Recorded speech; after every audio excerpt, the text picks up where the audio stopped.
I'll start with the quote from one of our favorite composers, musician Yanni, and he said that you cannot control creativity.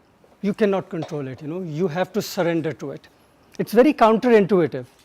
You think you have grasped creativity, but in reality you couldn't. Creativity is like a butterfly. You need to close your eyes, extend your hands, and imagine it landing right here in your hands. And it does.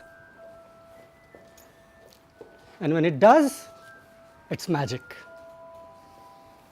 So today we'll talk about the magic of the mind we have seen in play. So Challenge Chambers is a real life escape game where we lock people inside into a closed room and we give them 1 hour to make their way out. So they are locked in the room, cut out from the outside world, but they have to solve different logical and mental puzzles to make their way out of that room. Why this idea came about? The reason behind the whole idea was we found out that as we are progressing towards technology, bringing new technology in, we are leaning more and more towards convenience. For example, calculators, they have taken the mental arithmetic out of it. Earlier, if you want to ask somebody what is 2 plus 2, they would say 4. Now, let me take my calculator out and do, maybe it's 2 plus 2, 5, or it's 4, I'm not sure. So that's the reason, we brought Challenge Chambers in. We wanted to bring old school back and tell people that, our mind is still there, but we are not using it as much as we want it to. So that's the concept behind Challenge Chambers. So basically, we design our games to ensure that people use their minds more and more. And how the mind performs in such a stressful environment, that depends per individual. The first thing we have is we do take away cell phones when you go into the room. So the first thing we see is the cell phone separation anxiety. I only experienced it when I left my daughter at school. So basically, when you're inside the room, it's you, your teammates, and your mind that will be playing tricks and will be challenging you on a very different level, and then at a level that you would be like, what's going on here? Yeah. And we have observed, and it's a very interesting observation, that given a same set of problems or situations, different minds, different people react to them completely differently, and sometimes they solve that puzzle in a way where even we have never expected that people would do it, and then we say, wow, it's magic. How did they think about it? How did they come about that? So close your eyes and imagine that you've been thrown into a chamber. You have an hour to get out. It's a do or die situation. So, and you have no help from the outside world. It's just you, yourself, and your mind. So the question becomes, will your mind guide you or mislead you? So in the upcoming slides, we'll share some of our experiences, our observations on how our mind plays tricks on us, but also creates magic. So these are our live experiences, live observations, having been in business and dealing with multiple people from multiple walks of life, different cultures, different backgrounds, and we hope that you enjoy and experience what we have experienced, and we bring a flavor to what we have done. You remember that time when you go to your husband and say, honey, can I borrow the keys to your car? And the answer you're expecting is either no or a line of questioning, but he goes like, sure, honey, take it. And you're like, okay, you're happy for a second, but then you realize, oh God, why did he say yes? He didn't ask me where I'm going. Is he having an affair? Is he hiding something? So it can't be that easy. So what has your mind done at this point in time? It's overcomplicated something that was very, very simple. Well, in essence, your husband was like, just take the car and go. I want to just enjoy TV and a beer. So it's one of those situations. So it's basically how we define hard and easy effect is when the mind tends to complicate the easiest and simplest of things when it's not necessary. A classic implementation is that in challenge chambers, we actually do put in a very easy puzzle that in essence reflects the hard, easy effect. So what happens is you'll solve a puzzle, you'll get the right answer, but you'll be like, you'll discard it immediately saying it's too easy. It can't be that easy. It cannot be that easy. And then you move on. Well, in essence, it can be that easy, but your mind is just playing a trick on you. So we've also done a test on this. We had 2 identical puzzles set out for 2 separate teams. The logic behind the puzzle was to find a 4-letter, to discover 4 letters in the room, which would spell the word lamp, and that would lead you to a lamp. So how did 2 different teams behave to it?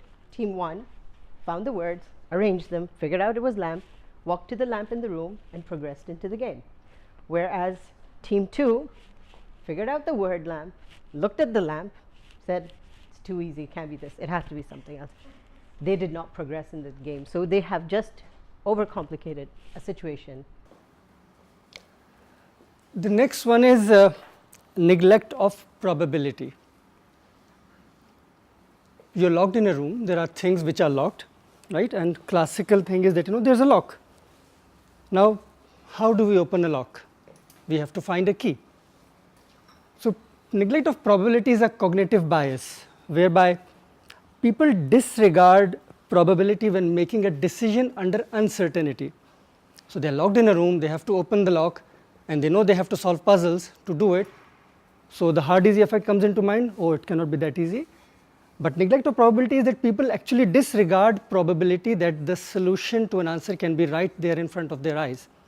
For example, in this picture, we have actually hidden the key behind the lock. So the key is right there behind the lock. But people never experience the probability of actually checking the lock and finding the key out. So if they had done it, they would have successed, right?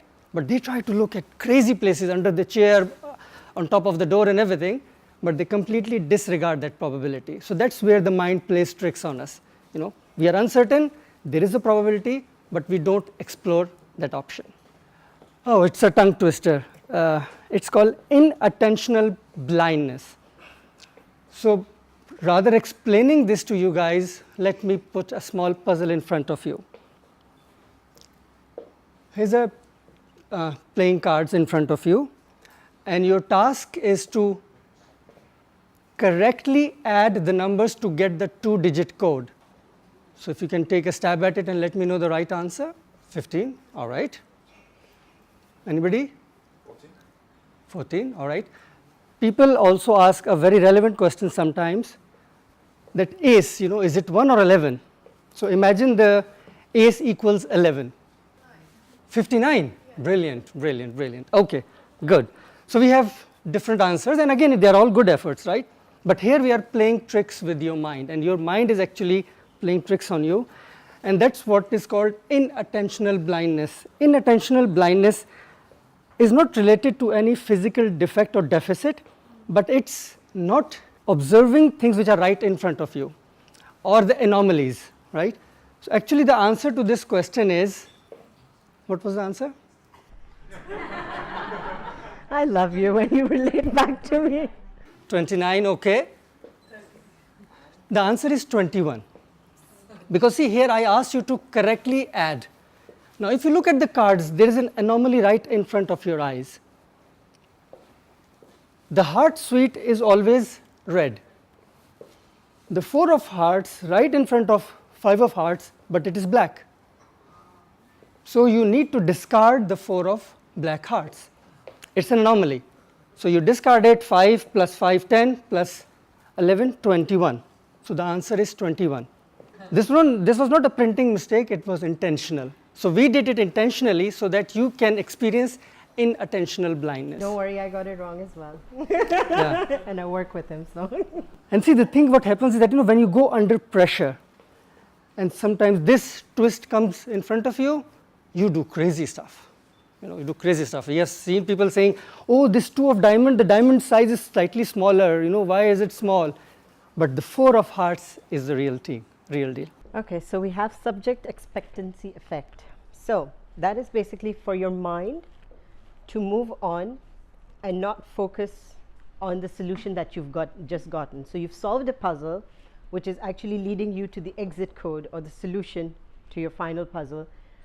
But when you do the first part of it, your mind goes like, no, I don't think this is relevant. We need to look somewhere else. So your mind has just gone somewhere else, which, if you look at it, if you had focused on the target and task given to you, you would have progressed.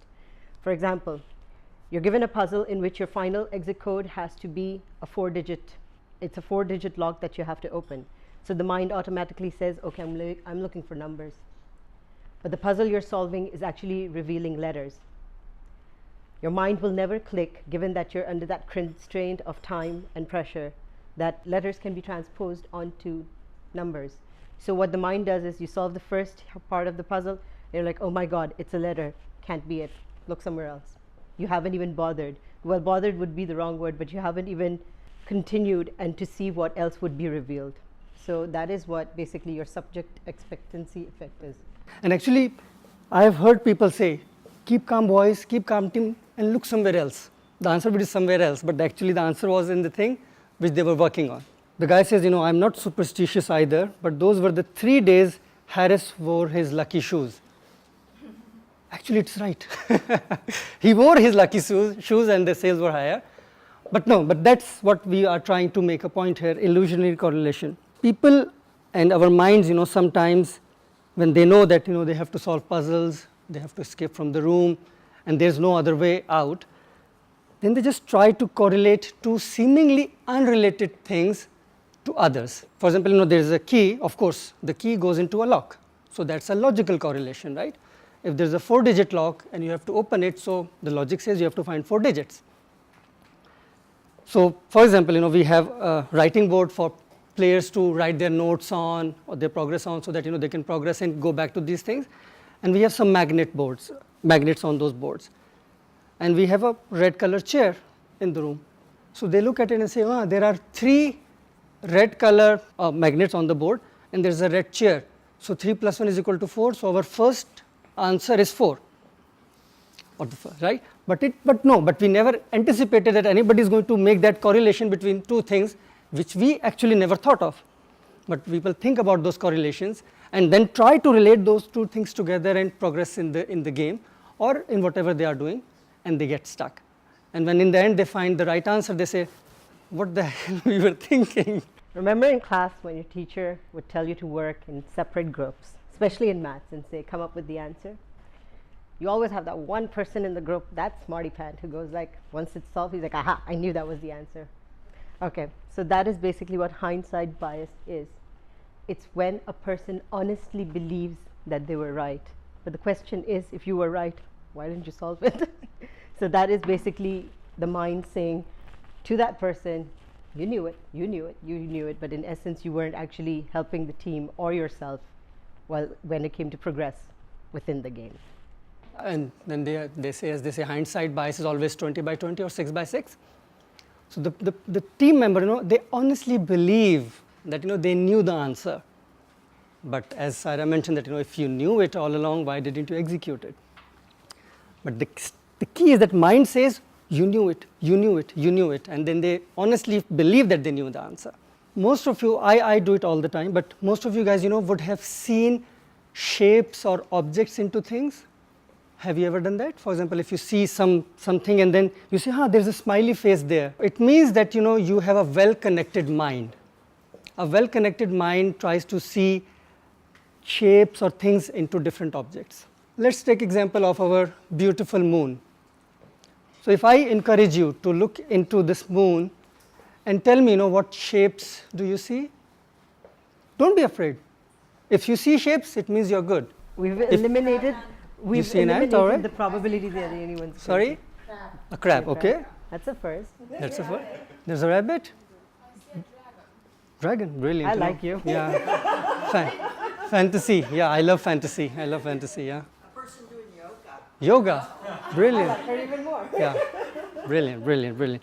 So these are the things, whereby we look, same people, when they look at an object or thing, their mind perceives different objects and different things. And I'll just give you some of the examples. So some of them were new to us as well. For example, ant was new, somebody said a dragon. Brilliant, I will ask you to explain. Or would you like to come and explain, how do you see a dragon there? Here's the head, an eye, and there's the body. Here's And the- his teeth should be somewhere here, but you cannot Okay. see them. No, I see it now. No, true, I see it now. Brilliant, brilliant, yeah. Okay, so these are the different things people have seen, Somebody has seen a fallen down Eskimo. Now, if you look at the picture, you'll see it now. Some people have actually seen a rabbit. Here's a rabbit. Now, if you see, the rabbit is there. But it's our moon. There's no rabbit, right? But it's there. Some people have seen, my daughter actually sees this face in this shape.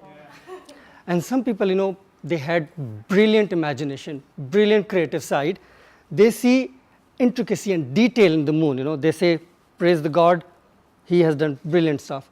They see a beautiful woman with all those details in the moon.